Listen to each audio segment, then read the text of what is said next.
Today I've got some great video editing tips for you. I'm going to show you how to make the best video you possibly can and upload it straight to YouTube directly from your camera. So stay tuned and look forward to... Oh no! If the sofa's going to explode for no reason! Ah!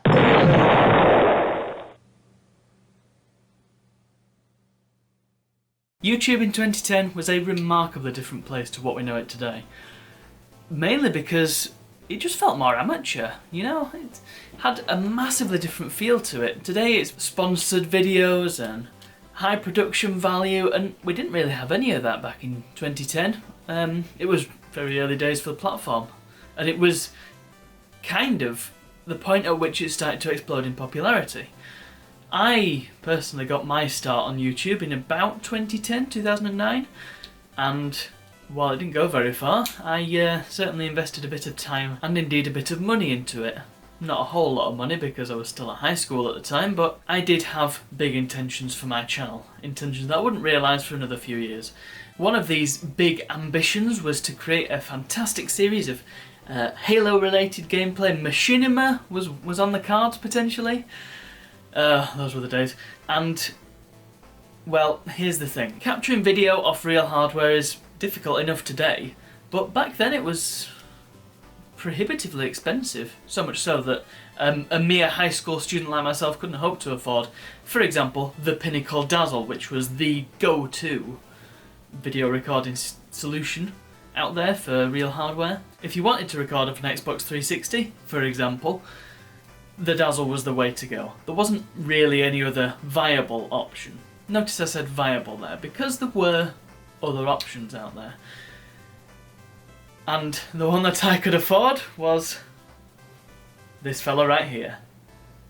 The EasyCap, the premier solution for the budding videographer on a budget. It's falling apart a little bit.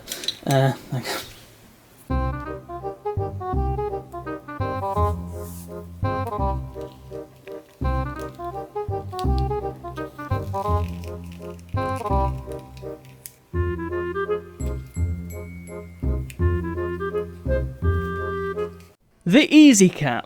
Yeah, it's still a very basic capture card. It's powered by USB and it's very, very plasticky. These days we're used to things like HDMI, and retro enthusiasts among us are used to RGB and component. But here, you get nothing more than composite and S-video, and that's the best you're gonna get.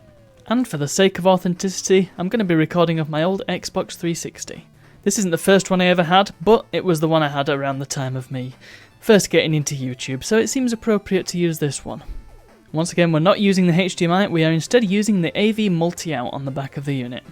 But what game are we going to play? Well, we're going to have a go at the Halo 3 multiplayer disc that came with ODST. As for what computer we're using, obviously it's going to be my Windows XP machine, which I built several years ago but is now part of Project RetroRec. This is a 2008-ish machine, so it's a little bit older than the sort of era we're going for here, but it still feels appropriate enough. And of course it's on Windows XP because it's 2010, none of us upgraded to Vista yet, and not many of us can afford to go to Windows 7. Not that Vista was much of an upgrade anyhow. So with all the equipment we need ready to go, we are going to attempt to make a YouTube video as if it's 2010. First things first, of course, is to connect the EasyCap to a USB port, and immediately we're given the Found New Hardware wizard, which predictably fails to find the hardware, or at least the drivers for it. It took me quite some time to find the correct drivers here, but I found this very useful website which had a list of various different EasyCap drivers, and eventually I found one that worked with my device. It came with this little application called Video View, which is very basic, but it'll do for our needs, I think, particularly since OBS hasn't been invented yet. At this point, it's time to hook up the Xbox 360. Man, I do not miss these composite cables, I'll tell you that much. Plug it all in, switch it on, and incredibly it came up almost immediately, which is quite impressive. I was expecting to do a lot more finagling. And as you can see, we have full control of the system. Actually surprisingly responsive as well. Do excuse the bodge job here, I seem to be missing a backplate for my controller. Now, you will notice that it's in black and white, which, as you can probably tell, is less than ideal. And this is because of video formats, that old chestnut. This is what stopped me from using it back in 2010, by the way. The fact that whatever I did, it always came out black and white. Anyway, if you set it to the right mode for your region, you'll end up getting a colour picture. And it's still as responsive as it was, even if it is a little bit interlaced. I think that's probably to do with the PAL video format more than anything. And just to quickly test it out, I played a little bit of Hexic HD, because it's one of the few games that I have on here. And while we're at it, I thought I'd try a little capture test, because this application can capture as well, thankfully. And to start with, I wasn't actually sure if it was capturing or not, but I did play a little of the game, and it turns out it was capturing in completely uncompressed AVI, no less. If you're curious to see what it looks like, well, it's a little bit like this. You can see it's a bit slow, it's a bit choppy, and does cut out from time to time, but, you know, for 2010, it's serviceable, I suppose. Far better than I was able to get out of it at the time, anyway. Anyway, it's time to fire up Halo 3 and see if we can get some theatre footage going on, and we hit another snag. You see, Halo 3, it turns out, only supports PAL 60, which most TVs at the time supported. But the EasyCap does not, so I had to change my plans slightly and switch from Halo 3 to Halo 2. I'm sure this will work out just fine. And, predictably enough, it went off without a hitch. We got colour footage and it all looks reasonably good for the device that it is. You'll notice that we don't have any audio though, and I've cut a lot of this out, but I did attempt to get audio going and it just wouldn't have it at all. It doesn't expose many configuration options and there's not really a whole lot you can do to fix it, so I really don't know what was going on there. You'll just have to make it up in your head. Anyway, after the immense rush of nostalgia I got from firing up a Halo 2 session again, I set the software to record, noting the lack of any automatic file naming or anything like that, and then got to playing it. There's not really much to see here, it's just me faffing about in Halo 2, and that split screen menu really does bring back some memories. But yes, there's not a whole lot to see here. You'll see exactly what I recorded later on, or at least the important parts. But mainly it was just me running around the liminal space that is Zanzibar without any other players. If I had another controller, that would have been ideal. Anyway, that's not the only piece of the puzzle that we need to sort out, because there's obviously more to making a video than just gameplay footage. And so I went to seek out an old version of Hypercam. But here's the thing, Hypercam went free around this time. But to get the authentic experience, we need the unregistered version, and thankfully, I found a copy of it on archive.org. So I installed that, and I suspect this will bring back memories for a lot of people. Yeah, I don't need to go through all the setup of it, because it is a very basic piece of software, and, well, it was really good at what it did back in the day, but it was also very limited by today's standards. And here we are. Obviously, we're going for the classic method of writing things in Notepad, as people did back in 2010. There's just one other thing we need to sort out, and that is over-the-top music for our video. And, appropriately enough, I've grabbed some soundtrack selections from the Halo series. And finally, it's time to bring everything into Windows Movie Maker. I was a little concerned at first because I thought it hadn't imported my footage correctly, and then I remembered that Windows Movie Maker puts everything into these little clip directories, so it had done it right, I was just misremembering. Using Movie Maker again, yeah, it's not very featureful, and the videos it produces are a little low quality, but does there exist a suitable alternative on modern systems? Every other video editor is really complex, and if you're just making home movies, Movie Maker's ideal. It's a shame they ever got rid of it. Oh, and of course, the titling. It's not a proper 2010 video unless you've got ridiculous titles on your video.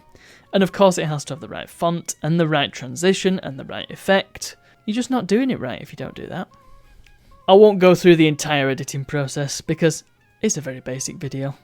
But now is the time to export the darn thing. And I went with a high quality video from the selection, and I kind of wish I hadn't, because most people wouldn't have been doing that. They would have gone for the default settings, so I feel like I missed a trick there.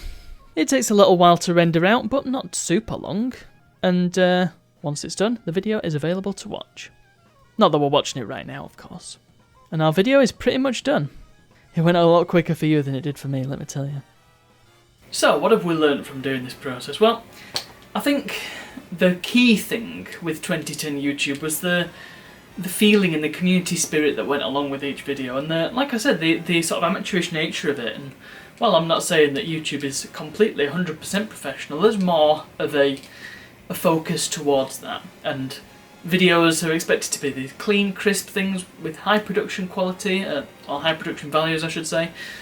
So, I don't know, you can't really get away with the same sort of crap that we used to put up with in 2010. In terms of actually making the video, well, again, it's not quite the experience I had in 2010, because I had a netbook in 2010 and not an high-end, well, this is pretty high-end for the time. So the experience has been a lot better using this machine than it was ever going to be on my netbook. Nevertheless, this thing's still a piece of junk. I think you would have a lot more luck with this in NTSC regions using NTSC hardware and NTSC games. Well, I do have access to such hardware, but like I said, I wanted to get the most authentic experience I could, and so using my using what I would have had available to me at the time, I think it paints a more accurate picture. And so my plans of ever recording Halo 3 footage using this, yeah, they were never going to get anywhere just because of that PAL 60 thing. This is very limited as to the PAL formats it supports.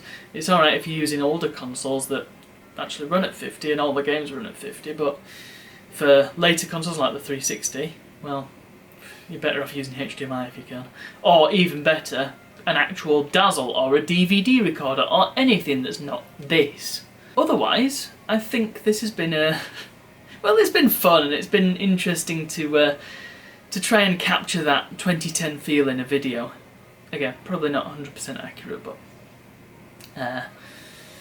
you know, it's been fun. That's the key thing, and if nothing else, it's made me appreciate my whole setup even more. So, thank you very much for watching. I hope you've enjoyed this as much as I have, and hey, why not watch the video with me at the end of this? So, here we are with Luna Looney's Halo Tips. Take it away.